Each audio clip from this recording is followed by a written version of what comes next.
تنہا کی کہانی میری زبانی، ایک دلچسپ تحریر و تحقیق، سیلری کی حقیقت۔ سیلری مطلب تنہا۔ تنہا کو سیلری کیوں کہا جاتا ہے؟ ایک دلچسپ تحقیق۔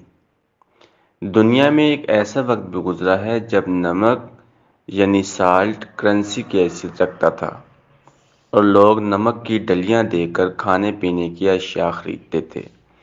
اس دور میں نمک اس قدر اہمیت رکھتا تھا کہ چین کے بادشاہ عیسیٰ نے 2200 قبل مسیح میں نمک پر باقاعدہ ٹیکس عائد کر دیا تھا۔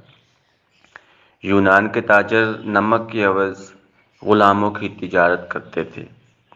روم کا عظیم شہنشاہ جولیس سیزر اپنے فوجیوں کو نمک کی شکل میں تنخواہ دیتا تھا، جبکہ ہندوستان میں نمک کے بدلے ہاتھی بیچے اور خریدے جاتے تھے۔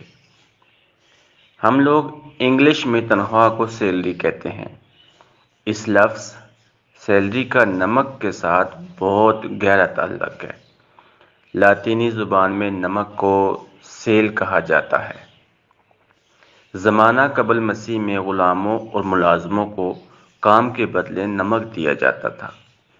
یہ نمک اس دور میں سالاری کہلاتا تھا اور یہ لفظ آگے چل کر سیلری بن گیا۔